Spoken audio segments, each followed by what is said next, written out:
السلام علیکم ورحمۃ اللہ وبرکاتہ۔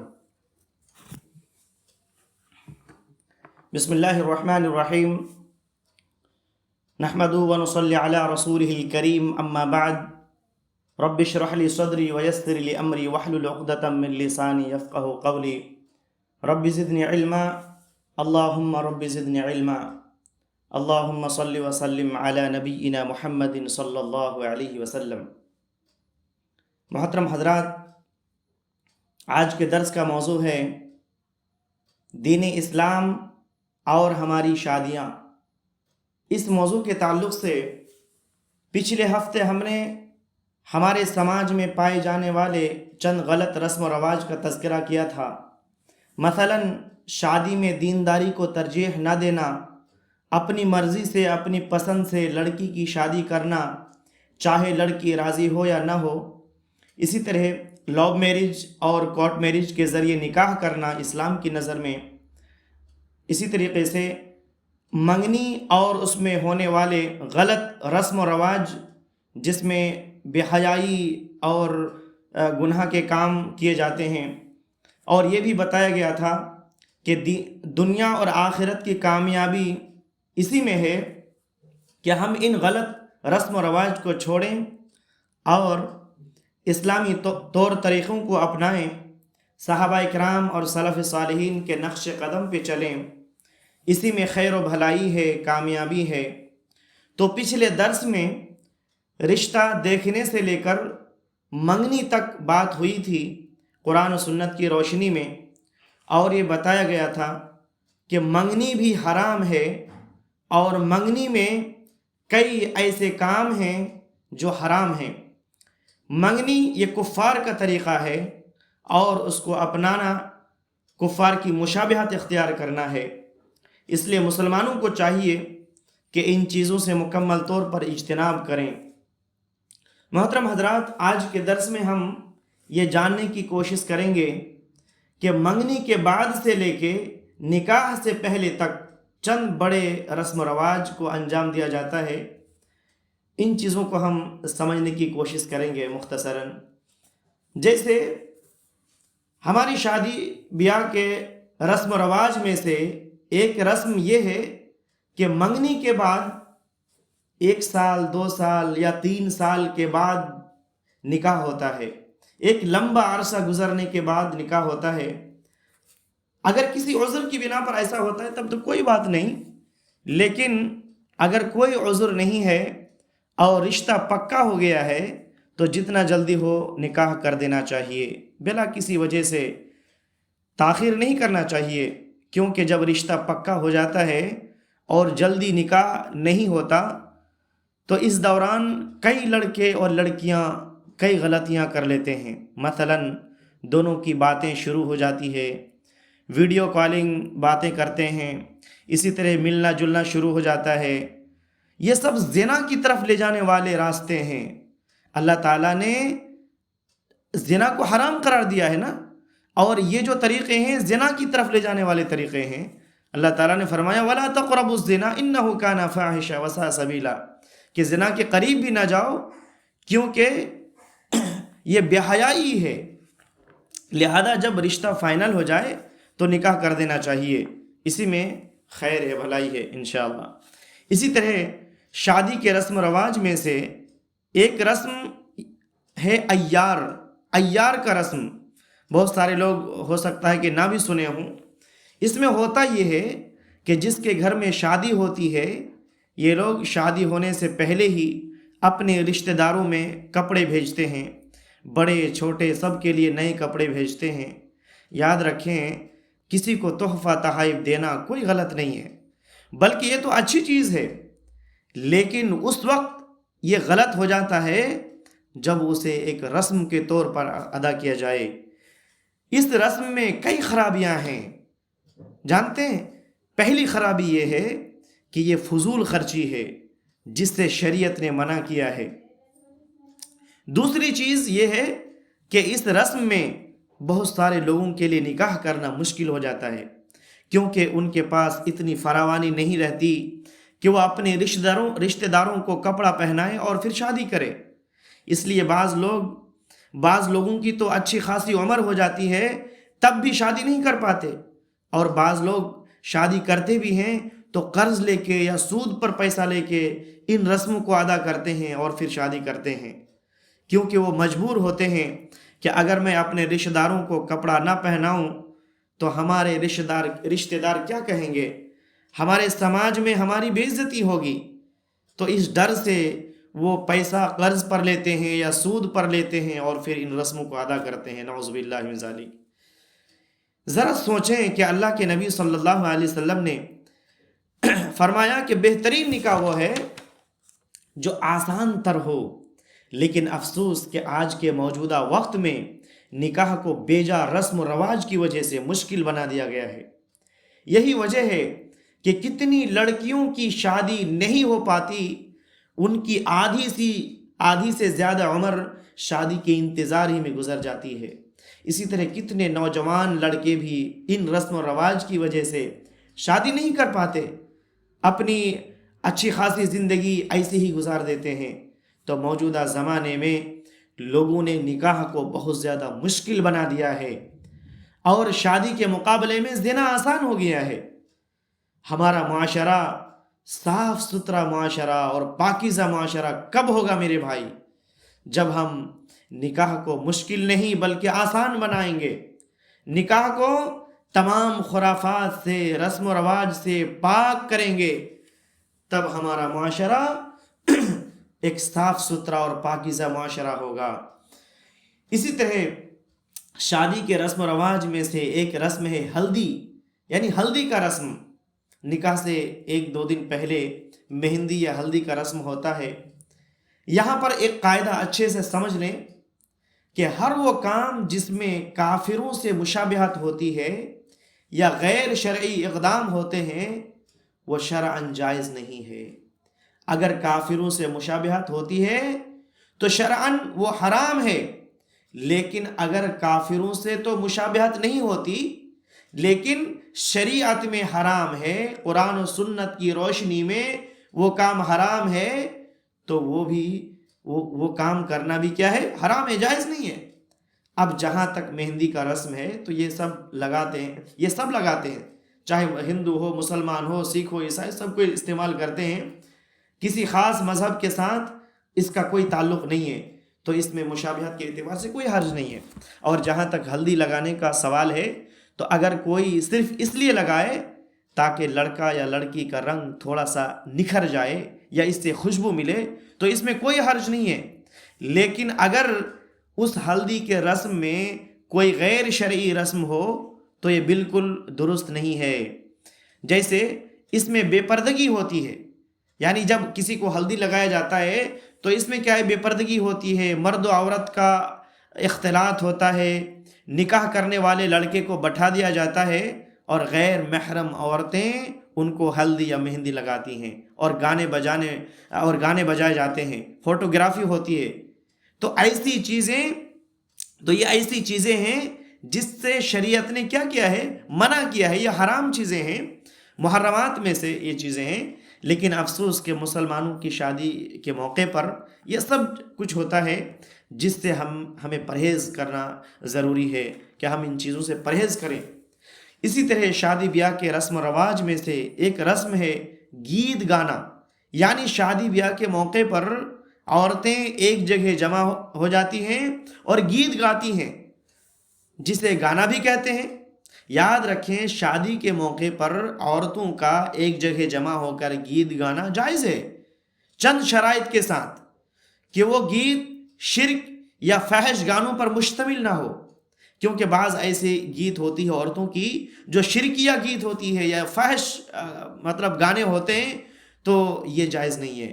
اور گیت گانے والی عورتوں کی آواز غیر محرم تک نہ جائے، کیونکہ سریلی اور میٹھی آواز میں گیت گاتی ہے۔ لیکن موجودہ وقت میں جو عورتیں گیت گاتی ہیں ان کا طریقہ کیا ہے؟ ان کا طریقہ یہ ہے کہ وہ مائک میں گاتی ہیں جس سے تمام محلے والے سنتے ہیں اور گانے بھی بجائے جاتے ہیں، تو یہ چیزیں مناسب نہیں ہیں، اس سے ہمیں بچنا چاہیے۔ ورنہ عورتیں اگر ایک جگہ جمع ہو کر مکمل پردے میں جہاں کوئی غیر محرم نہ ہو گیت گانا چاہیں اور خوشی منانا چاہیں شادی بیاہ کے موقع پر تو اس میں کوئی حرج نہیں انشاءاللہ. بس یہ خیال رہے کہ وہ گیت کوئی شرکیہ گیت نہ ہو اور نہ ہی فحش کلام ہو. اسی طرح شادی بیاہ کے رسم و رواج میں سے ایک رسم ہے بری کا رسم. بری، یہ لفظ بھی بہت سارے لوگ ہو سکتا ہے کہ نہ سنے ہوں گے.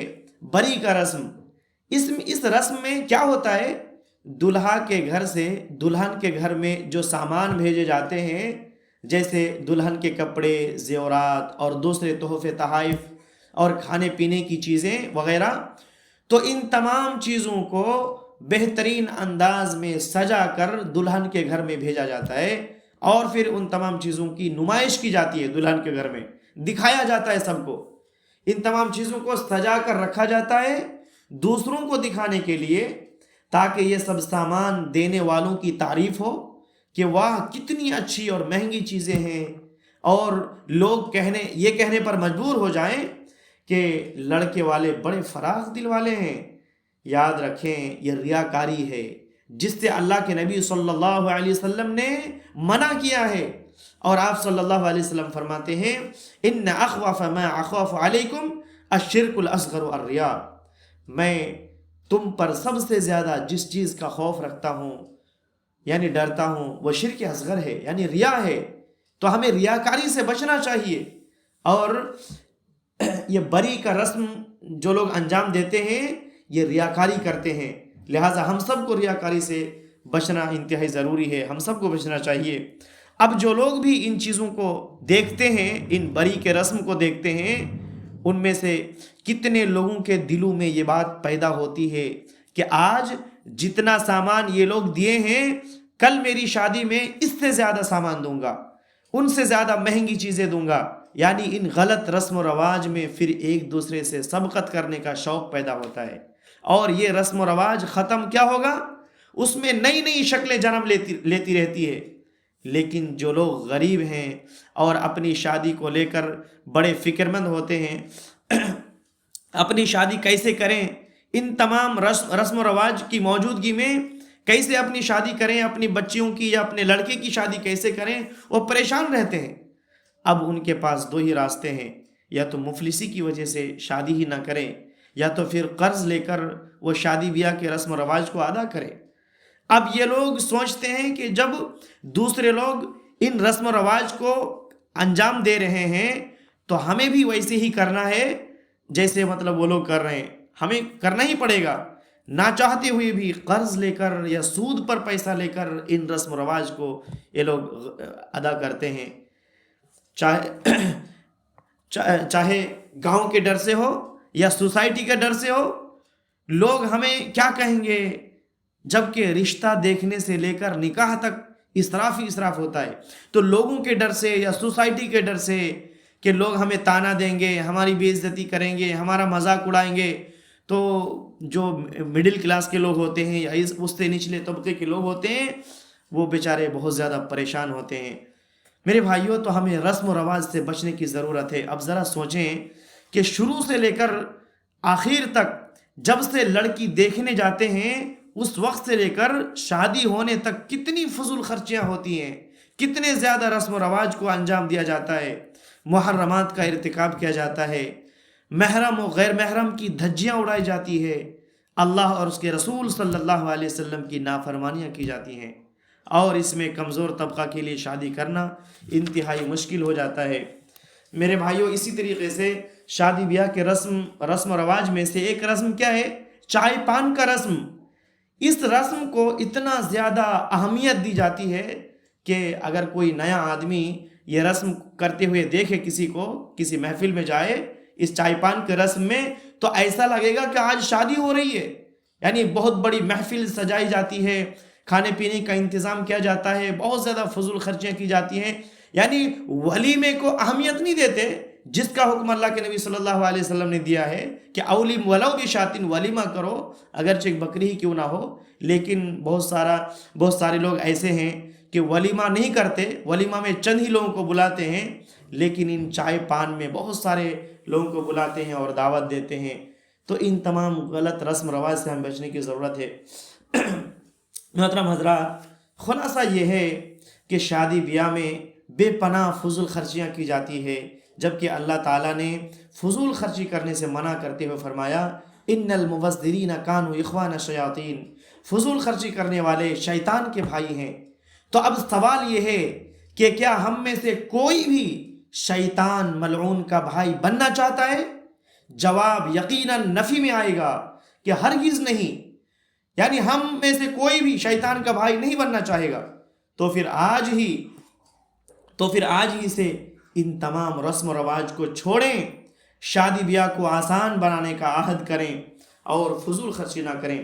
دوسری چیز یہ ہے کہ شادی بیاہ میں مرد و عورت کا اختلاط ہوتا ہے، یعنی شادی بیاہ کے موقع پر مرد و عورت ایک دوسرے سے ملتے ہیں، مصافحہ کرتے ہیں، حتیٰ کہ بعض مرد و عورت گلے بھی ملتے ہیں، یعنی ایک مرد دوسرے کسی عورت سے گلے بھی ملتے ہیں غیر محرم سے، استغفر اللہ، جبکہ شریعت نے غیر محرم مرد و عورت کا آپس میں ایک دوسرے سے ملنے جلنے کو حرام قرار دیا ہے، یعنی گلے ملنے سے مصافحہ کرنے کو حرام قرار دیا ہے اور اسے دین و ایمان کے لیے خطرہ بتایا ہے۔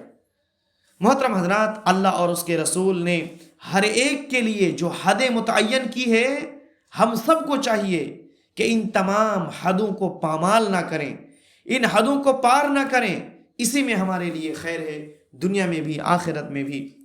اسی طرح شادی بیاہ میں عورتیں بہت زیادہ سج دھج کر، بھڑکیلے لباس پہن کر اور بے پردگی کا مظاہرہ کر کے شادی میں حاضر ہوتی ہے، جبکہ نبی کریم صلی اللہ علیہ وسلم نے ان تمام چیزوں سے سختی سے روکا ہے، منع کیا ہے اور اس کی وعید سنائی ہے۔ جو عورتیں سج دھج کر، بھڑکیلے لباس پہن کر، زیب و زینت اختیار کر کے محفلوں میں جاتی ہیں، شادی بیاہ میں حاضر ہوتی ہیں، ایسی عورتوں کو سخت وعید سنائی ہے نبی کریم صلی اللہ علیہ وسلم نے۔ آپ صلی اللہ علیہ وسلم فرماتے ہیں کہ میں نے 2 قسم کے جہنمیوں کو نہیں دیکھا۔ سبحان اللہ، ذرا غور سے سنیں اللہ کے نبی صلی اللہ علیہ وسلم کیا فرماتے ہیں کہ میں نے 2 قسم کے جہنمیوں کو نہیں دیکھا۔ ان میں سے ایک وہ ہے ایسی عورتیں نساء کاسیات عاریات ممیلات مائلات، ایسی عورتیں ہیں جو لباس پہن کر بھی برہنہ معلوم ہوں گی۔ وہ لباس تو پہنی ہوں گی، وہ سمجھیں گی کہ میں لباس پہنی ہوئی ہوں، لیکن اس کے باوجود بھی ننگی معلوم ہوں گی، یعنی اس کے نشیب و فراز سب کچھ نظر آئے گا، نعوذ باللہ من ذالک۔ دوسروں کو اپنی طرف مائل کرنے والی، لبھانے والی اور مٹک مٹک کر چلنے والی ایسی عورتیں جنت میں داخل نہیں ہوں گی۔ ایسی عورتیں جنت میں داخل نہیں ہوں گی جو غیر محرم مردوں کو اپنی طرف لبھاتی ہیں اور جو ایسا کپڑا پہنتی ہے جس سے وہ برہنہ معلوم ہوتی ہے، اس کے جسم جس سے نظر آتے ہیں، یاد رکھیں ایسی عورتیں جنت میں داخل نہیں ہوں گی اور جنت کی خوشبو تک نہیں ملے گی ایسی عورتوں کو۔ اس لیے ہمیں قرآن و سنت کو صحیح سے سمجھنا بھی ہے اور ان چیزوں پر عمل بھی کرنا ہے۔ ہمیں جو عورتیں ہیں مکمل انہیں پردہ کرنے کی ضرورت ہے، ورنہ اللہ کے نبی صلی اللہ علیہ وسلم نے سخت وعید سنائی ہے۔ اسی طرح شادی بیاہ میں میوزک، گانے اور ڈی جے بجائے جاتے ہیں، جبکہ شریعت نے اسے حرام قرار دیا ہے۔ ابن ماجہ حدیث نمبر 4020 میں نبی رحمت صلی اللہ علیہ وسلم فرماتے ہیں میری امت کے کچھ لوگ شراب پئیں گے اور وہ اس کا کوئی اور نام رکھ لیں گے، یعنی شراب پئیں گے اور شراب کا کچھ اور نام رکھ لیں گے، اور ایسا لگے گا کہ یہ تو شراب نہیں ہے، یہ تو پی سکتے ہیں۔ اور آج ہم دیکھ رہے ہیں کہ لوگ شراب تو پی رہے ہیں لیکن شراب کا دوسرا کچھ نام رکھ دیے ہیں تاکہ پتہ لگے کہ نہیں یہ تو شراب نہیں ہے، یہ تو حلال ہے۔ تو اللہ کے نبی صلی اللہ علیہ وسلم فرماتے ہیں کہ میری امت کے کچھ لوگ شراب پئیں گے اور وہ اس کا کوئی اور نام رکھ لیں گے، اور ان کے سروں کے پاس گانے والیاں ساز بجا کر گانے سنائیں گی، یعنی گانے والیاں ان کے سروں کے پاس گانا گائیں گی، ناچیں گی۔ اللہ تعالیٰ انہیں زمین میں دھسا دے گا اور ان میں سے بعض کو بندر اور خنزیر بنا دے گا۔ لہذا گانے اور میوزک ڈی جے وغیرہ کے استعمال سے پرہیز کرنا ضروری اور لازم ہے۔ ذرا سوچیں کتنی سخت وعید اللہ کے نبی صلی اللہ علیہ وسلم نے سنائی ہے جو لوگ ایسا کرتے ہیں، گانے بجاتے ہیں اور ڈی جے بجاتے ہیں۔ تو ایسے لوگوں کو خبردار ہونے کی ضرورت ہے کہ اللہ تعالیٰ چاہے تو انہیں دھسا دے زمین میں، یا پھر بندر اور سور بنا دے۔ اللہ تعالیٰ ہم سب کو محفوظ رکھے۔ اسی طرح شادی بیاہ میں کئی رسم و رواج ایسے انجام دیے جاتے ہیں جس کی کافروں سے مشابہت ہوتی ہے، جبکہ ہمیں کافروں کی مشابہت اختیار کرنے سے منع کیا گیا ہے۔ نبی رحمت صلی اللہ علیہ وسلم ان لوگوں کے بارے میں فرماتے ہیں جو کافروں کی مشابہت اختیار کرتے ہیں، من تشبہ بقوم فہو منہم، جس نے کسی قوم سے مشابہت اختیار کی تو وہ انہی میں سے ہے۔ لہٰذا ہم سب کو ان تمام اعمال سے جو غلط ہے، غلط رسم و رواج ہے، اجتناب کرنا چاہیے، جس سے اللہ اور اس کے رسول نے منع کیا ہے، اور جس عمل سے کافروں کی مشابہت ہوتی ہے اس سے ہمیں اجتناب کرنے کی ضرورت ہے، بچنے کی ضرورت ہے۔ اسی طرح شادی بیاہ میں بے جا رسم و رواج اور فضول خرچی کی وجہ سے شادیاں مشکل ہو رہی ہیں، جبکہ اسلام نے نکاح کو آسان بنایا ہے، اور نبی رحمت صلی اللہ علیہ وسلم نے نکاح کو آسان بنانے کی ترغیب دی ہے۔ آپ صلی اللہ علیہ وسلم فرماتے ہیں خیر النکاح ایسرہ، بہترین نکاح وہ ہے جو سب سے زیادہ آسان ہو۔ اسی طرح سب سے بابرکت نکاح وہ ہے جس میں خرچ کم ہو۔ لہٰذا ہم سب کو چاہیے کہ اس بات کا عہد کریں کہ ہم سب نکاح کو آسان بنائیں گے انشاءاللہ، اور رسم و رواج سے پاک رکھیں گے، ہماری شادی بیاہ کو رسم و رواج سے پاک رکھیں گے۔ اسی طرح آج کل شادی بیاہ میں لڑکی کے باپ کا بہت زیادہ پیسہ خرچ ہوتا ہے، جبکہ نکاح میں جو بھی خرچ ہے وہ لڑکے کا ہی ہونا چاہیے۔ جیسے مہر لڑکا کو دینا ہے، لڑکی کے لیے سامان لڑکا ہی کو خریدنا ہے، ولیمہ لڑکا ہی کو کرنا ہے، اور لڑکی کے باپ کا کوئی خرچ نہیں ہے، لیکن لڑکی کے باپ کا بہت زیادہ پیسہ خرچ ہوتا ہے، تو یہ بھی غلط ہے۔ یہ مجبور کون کرتے ہیں؟ ایسے لوگ کرتے ہیں جو رسم و رواج کو زیادہ اہمیت دیتے ہیں۔ ایسے لوگ غلط حرکتوں کی وجہ سے لڑکی کے باپ کا بھی بہت زیادہ پیسہ خرچ ہوتا ہے۔ محترم حضرات، آخر میں تمام لوگوں سے یہ سوال کرنا چاہتا ہوں، کیا ایسی دعوت میں ہمیں جانا چاہیے جہاں بے پردگی ہوتی ہے، جہاں اللہ اور اس کے رسول صلی اللہ علیہ وسلم کی نافرمانی کی جاتی ہے، جہاں مرد و عورت ایک دوسرے سے ملتے ہیں، مصافحہ کرتے ہیں، گلے ملتے ہیں، چاہے وہ منگنی کی دعوت ہو یا چائے پان کی دعوت ہو، اور اسی طریقے سے ایسی دعوت میں جہاں بے حیائی اور عریانیت پائی جاتی ہے، ایسی دعوت میں جہاں پر فضول خرچیاں ہوتی ہیں، اللہ اور اس کے رسول کی نافرمانیاں کی جاتی ہیں، کیا ہمیں ایسی دعوت میں جانا چاہیے؟ میرے بھائیوں، ایسی دعوت سے ہمیں پرہیز کرنا چاہیے، ایسی دعوت سے ہمیں دور رہنا چاہیے۔ لہٰذا محترم حضرات، ہمارا پیغام یہ ہے کہ نکاح کو آسان بنائیں اور بابرکت بنائیں، اور رسم و رواج سے اور فضول خرچی سے بچیں، محرمات کا ارتکاب کرنے سے اجتناب کریں، اور تمام معاملات کو ویسے ہی انجام دیں جس طرح صحابہ کرام نے اور سلف صالحین نے انجام دیا۔ اسی میں نجات ہے، اسی میں بھلائی ہے، دنیا میں بھی اور آخرت میں بھی۔ آخر میں ہم اللہ تعالیٰ سے دعا کرتے ہیں الہ العالمین ہم سب کو خالص توحید پر عمل کرنے کی توفیق دے، نبی رحمت صلی اللہ علیہ وسلم کی سنتوں کی پیروی کرنے کی توفیق دے۔ یا مولا، یا رب العالمین، شرک سے، کفر سے، نفاق سے، بدعات و خرافات سے، رسم و رواج سے ہمیں محفوظ رکھ۔ اے اللہ، ہمیں ہدایت نصیب فرما، کامل ایمان عطا فرما، آمین۔ محترم حضرات، آخر میں 2 اعلان سن لیجئے۔ انشاءاللہ ہر جمعرات کو عشاء کی نماز کے بعد 9:20 میں عقیدے کا درس ہوگا، جس میں تمام لوگوں کو شرکت کی دعوت دیتا ہوں کہ تمام لوگ اس میں شریک ہوں اور اپنے دوست و احباب کو بھی شرکت کریں، اس میں شریک کرنے کی کوشش کریں۔ دوسرا اعلان یہ ہے کہ رمضان تک ہر سنیچر کو عصر کی نماز کے بعد 4:50 میں زکوٰۃ کے احکام و مسائل پر سلسلے وار دروس چلے گا انشاءاللہ، جو سب کے لیے مفید ہوگا، اس لیے اس میں بھی ضرور شرکت کریں۔ فجزاک اللہ خیرا، سبحانک اللہم و بحمدک، واشہد ان لا الہ الا اللہ، واستغفرک واتوب الیک۔ السلام علیکم ورحمۃ اللہ وبرکاتہ۔